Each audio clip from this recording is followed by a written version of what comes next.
Mirë, jemi rikthyer dhe tani është momenti të bashkëbisedojmë me të dashurën tonë Adelaida Gjoni për të mësuar sot rreth propolisit dhe vitaminës C, që me që kemi dëgjuar, lexuar dhe mësuar janë dy super fuqi për të ngritur në këmbë imunitetin tonë. Dhe nuk kanë lidhje me njëra tjetrën mbi të gjitha apo jo, pavarësisht se ne po i trajtojmë njësoj. Okej. Absolutisht që nuk kanë lidhje me njëra tjetrën, mund të merren dhe veç e veç, por gjithashtu dhe vetë propoli, duke qenë që është antibiotiku më i fuqishëm natyral që kemi, dhe prej vitesh fatmirësisht gjen vend jo vetëm në botën bimore, siç jemi ne farmacia bimore, por gjen vend dhe në farmacitë medicinale. Prej vitesh ka filluar në përdorim si për fëmijë dhe për të rritur. Adel, do na bësh një diferencim ose a ka ndonjë lidhje, se shpeshherë mendojmë që propolisi mund të jetë i njëjtë me qumshtin e bletës. Domethënë, jo të gjithë, po kam dëgjuar që ka njerëz që mendojnë që propolisi dhe qumshti i bletës janë e njëjta gjë. Jo, nuk janë e njëjta gjë. Edhe kostot janë shumë ekstreme të ndryshme. Patjetër. Bleta, duke qenë që është mrekullia e vetme mbi tokë, ka përtej mjaltit, krijon propolin, ka polenin, i cili dhe propoli vjen nga poleni, kemi qumshin e bletës, është dylli që shpeshherë ngatrohet pjesa dylli i bletës me propolin, por të gjitha janë të ndara, dhe merren në periudha të caktuara kohore, nuk merren të gjitha në të njëjtën kohë. Për shembull, qumshi i bletës merret vetëm në periudhën e pranverës dhe përdorimi është 2 deri në 3 muaj dhe në doza apo stafat të dhëna nga personat përgjegjës. Propoli daton 5.000 vjet përpara, jo pak. Propoli është përdorur dhe për... Po në fakt çfarë është propolis? Do me thënë, është një produkt që bleta e prodhon vetë, apo është i përpunuar më pas, se ne e dim që është qumshti bletës, është mjalti që bën bleta, pra bleta bën kaq shumë punë. Bleta është oksigjeni mbi tokë. Bleta në moment që bleta është nuk ngort, por vdes. Dhe ka një informacion shumë interesant që na tregon që në fakt, nëse bletët do të vdisnin, do të zhdukeshin për atë gjitha, njerëzimi do të zhdukej për një 3 muaj. Për 3 muaj. Për 3 muaj skadencë. Dhe e keqja është që nga këto 2 vitet e fundit dhe prodhimi i mjaltit ka qenë shumë i dobët, për vetë që nga 1977, po vetëm nga ndotja e ambientit, bleta ka filluar, ka ullur dhe prodhimin e saj, gjë që është bërë problem shumë i madhe në të gjithë bletëritësit në mbar globin.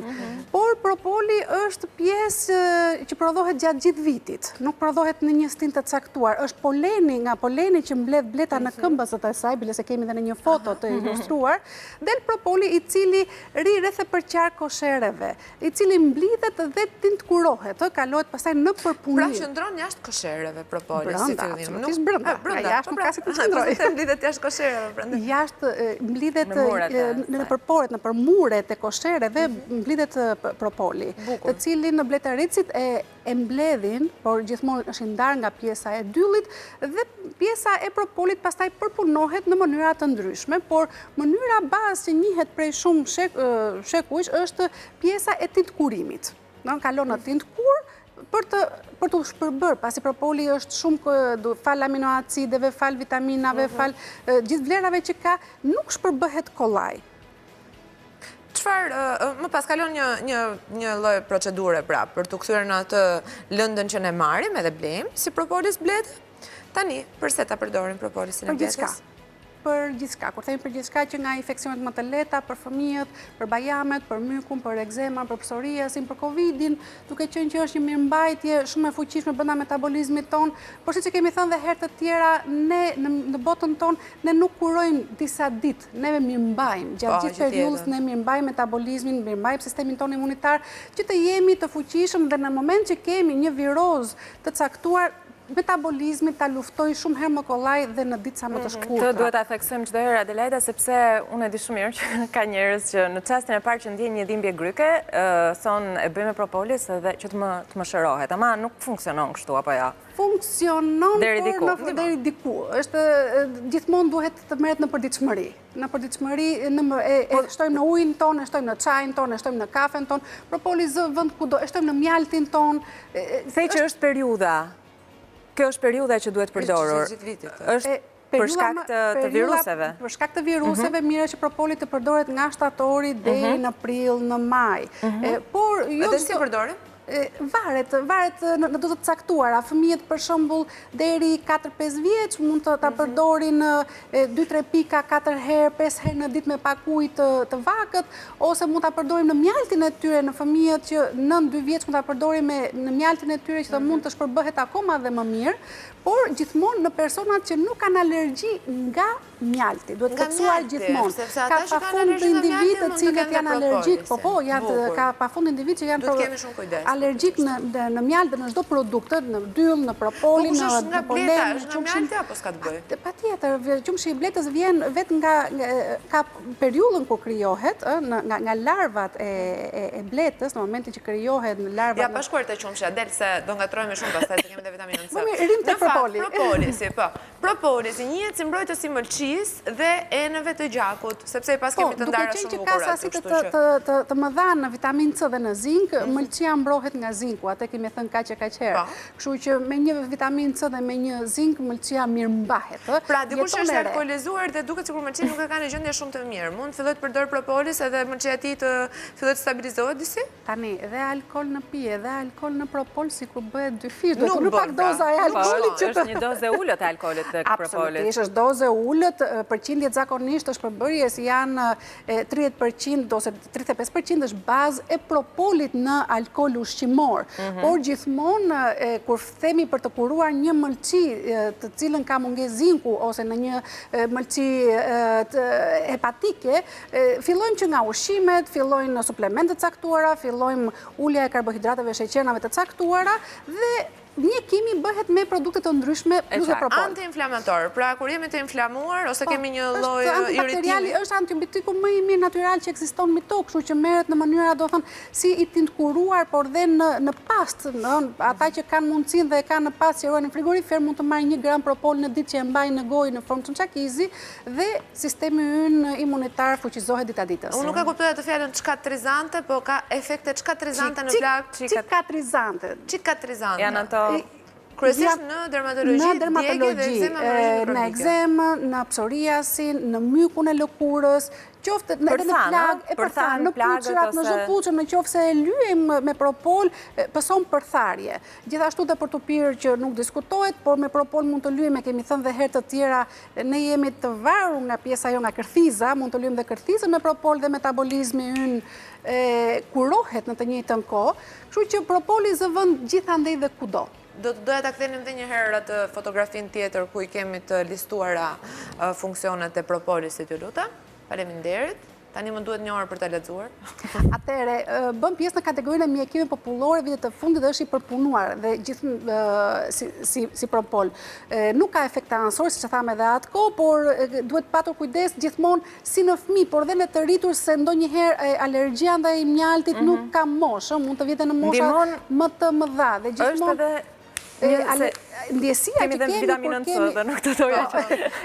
ndjesia që kemi kur kemi alergji ndaj mjaltit, kemi dridhje trupi, kemi djerës të ftohta, kemi humbje ekuilibri dhe aty kuptojmë që mjalti na jep alergji dhe në të njëjtën kohë stopojmë të gjitha produktet e bletës, të cilat mund të na japin një alergji. Përveç atyre rasteve na tregove dozimin për fëmijë dhe na tregove rastet e mësipërme. Gjithashtu ndihmon në marrjen e kalciumit dhe vitaminës C. Pra tek fëmijët sidomos që kanë nevojë për më tepër kalcium, për forcimin e kockave. Para propoli ka vetë sasi shumë të mjaftueshme, por në fëmijët që kemi probleme me anemin ose që kemi patologji të caktuara, në moment që shtojmë 500 mg ose 1 gram vitamin C bashkë me propolin, sistemi ynë imunitar fuqizohet akoma. Pra, është një zbërthyes i mirë i vitaminave. Dhe një përthithës shumë i mirë i vitaminës C dhe i zinkut, i kalciumit në metabolizmin tonë. Dhe në qoftë se i marrim shtesë si suplemente, në patologjitë të caktuara gjithmonë rekomandohet në bazë të çdo problemi. Ne flasim në tërësi këto, pasi nuk kemi kohë të mjaftueshme,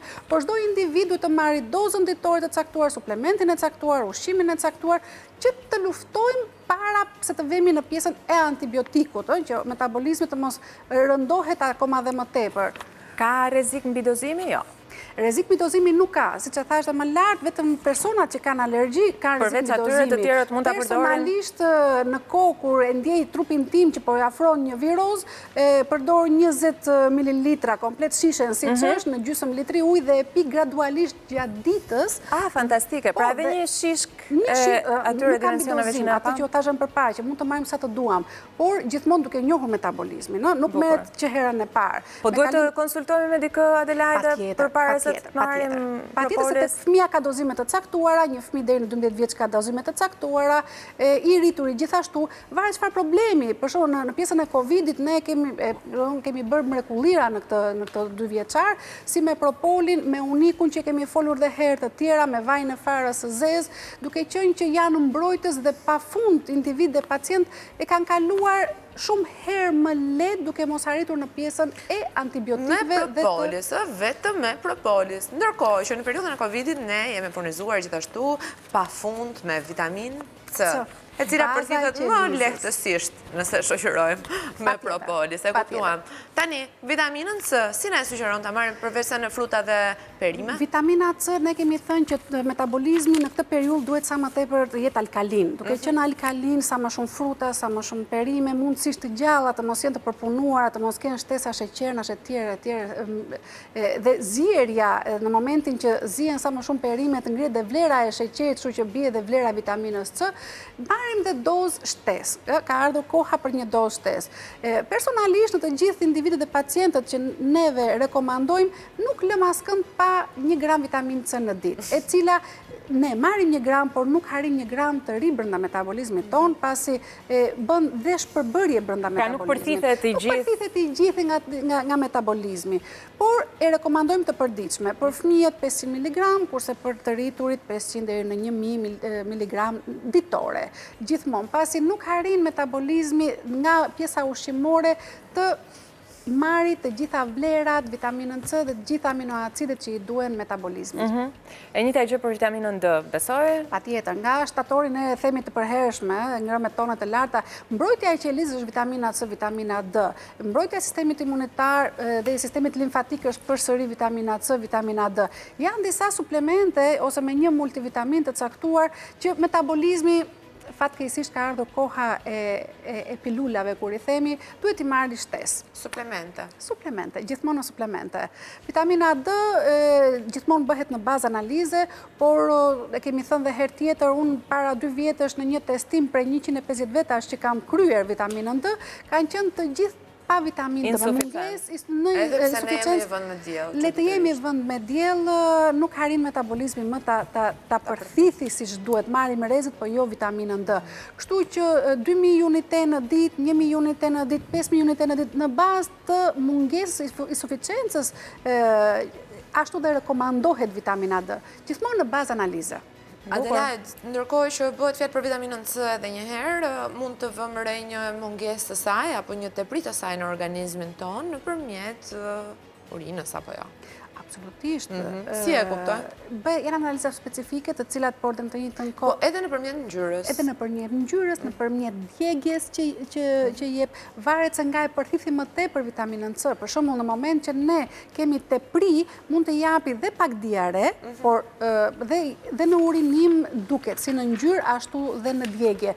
Nëse vitaminën C e marrim në tepri në pjesën e agrumeve, mund të kemi pak një djegje urinare.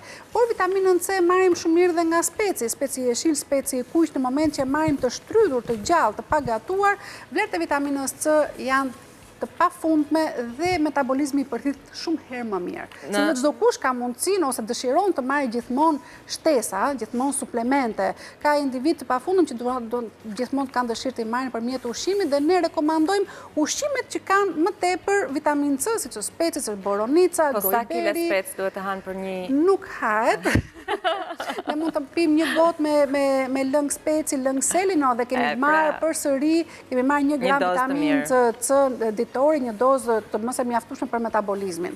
Tani ka dalë dhe kjo moda më Adelaide, që vitaminën C ta vendosim direkt në fytyrë për një lëkurë, nuk e di se si.